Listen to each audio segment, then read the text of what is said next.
What grossed you out so much in a relationship that you just left?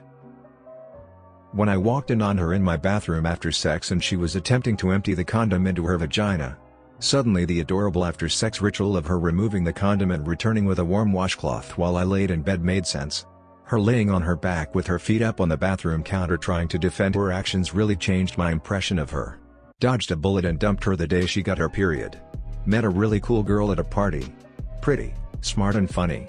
We hit it off and had a great vibe. We jumped in her car for a ride back to her place and I left my car behind. Her car was full of fast food garbage to the point where I couldn't see the floorboards. Just no, the smell alone was a no. I had her drive me to my place instead and noped out of that. An ex said you need a cute job, no need for you to worry and work so hard. I love my job, am a nurse. Same guy, after confiding in him the real reason I don't want biological children, my fear that I'm infertile, severe endometriosis from a fairly early age. My cousin also has it and she went through a lot of heartbreak trying to conceive, many miscarriages and lots of IVF cycles, and I don't think I could handle that emotionally. He replied with, well, you're just going to have to try really hard then, as if it's an issue of willpower or something? As if some people just aren't working hard enough to have a baby? This one gets me because a guy said the exact same thing to me because I have PCOS, like are you insane? Same. I have PCOS and hypothyroidism and many of the women in my family have had to go through rounds of IVF. They've had many miscarriages and been close to death multiple times. I don't think I can handle that, so I'm very open about not wanting children when asked. And I've gotten that exact same response so many times it just means you need to try harder. I know that childbearing is scary, but I can help you navigate the fear and keep trying. Like WTF, didn't you just hear what I just said? The woman I've been seeing for the past 5 months tells me I just need to make more money.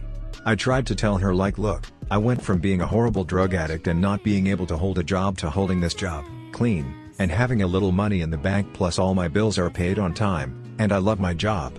She on the other hand has her master's degree, no social skills or friends, is absolutely miserable at her job even though she makes literally double my salary, talks about switching professions constantly, has no passions in life. But yet I've been the biggest issue? Like I am one of the easiest guys to ever get along with and she thinks she's just the easiest person to deal with, but she isn't. She's never had a serious relationship before. This is her longest relationship ever at the age of 31 and I'm starting to see the pattern clearly. I even paid for counseling for us to try to understand one another. My friends and family loved her to death and got mad at me for wanting to break up until yesterday when I laid everything out there for them and they were like, what the fuck dude? Get rid of her. My blood pressure is sky high. My anxiety is killing me, I'm going to have a heart attack or stroke if I don't do something. Honestly dude, fuck that. You deserve better, break up with her if that's something you feel like you can do. Big congratulations on recovering from a drug addiction, that shit ain't easy. It should have been the time that he fell out of the shower in our Airbnb and was extremely agitated with me afterwards for not trying to save him from falling out. He was 6'2" and 230 pounds. I was about 105 pounds and am just under 5 feet 0 inches. Not sure what I was supposed to do. It also should have been when he pitched a fit and deleted his FB event for his 40th birthday because not enough people had enthusiastically responded to it in the 3 hours it was up. It also should have been when he booked a 4-seat reservation at a theme restaurant and invited one of his close girlfriends, but told her she couldn't bring a guy and had to bring another girl. We weren't quite finished our drinks when our seating time had run out, and went to sit at the communal table to finish and leave. He chatted with his friend and the girl she brought with his back to me.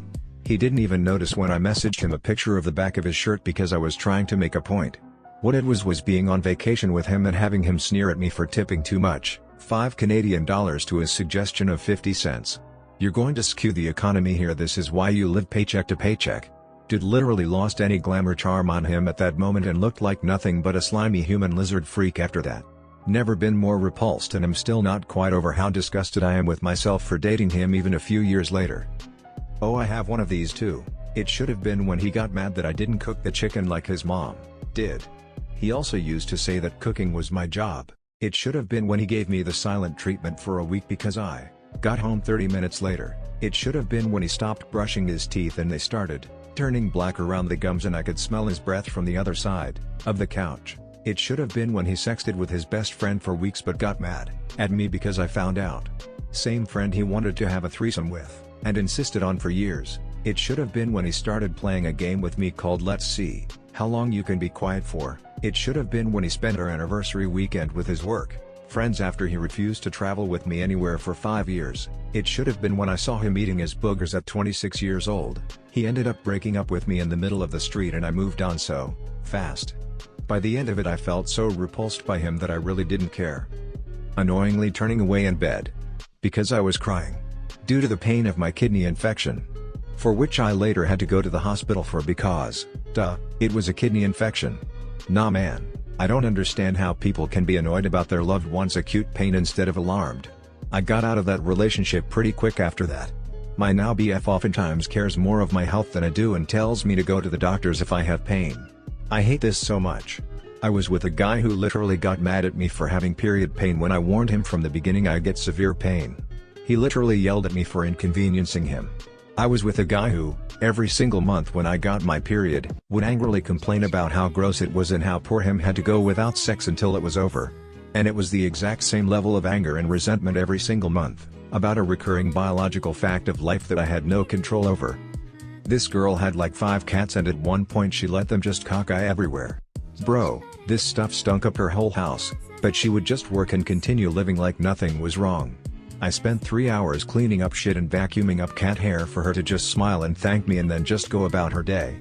The breaking point was when she quit her job and started blaming me for not looking for another job. She needed therapy and somehow it was my fault, which all took up too much of her time to have enough time to go to work. I was friends with a girl who had 5 cats too. She refused to clean up after them and shit was everywhere. Cut to July during an extreme heat wave. I go to her place and once the door opened I was bitch slapped by the absolute ferocity of the stench. It was truly amazing to me how someone could live in that shit, literally. I can smell this comment. And finally, number 3, she told me on a second date she would pee on her hands. Then wipe her face and hair. It's how I act 25. She looked 13. She did look younger than 25. But, certainly not a teen. I just stared at her, mid-bite of food. For well over a minute. I have no idea where she heard that. Belief in the natural medicine circles that urine is an astringent and sterile. And the logic is, astringents tighten the skin so therefore, urine should tighten the skin. Except urine isn't an astringent. And it's not sterile outside the bladder. You dodged a bullet because if she was gullible enough to believe that easily disputed BS, she could have believed anything. This is so helpful to add insight into insanity from an otherwise smart person. Ty.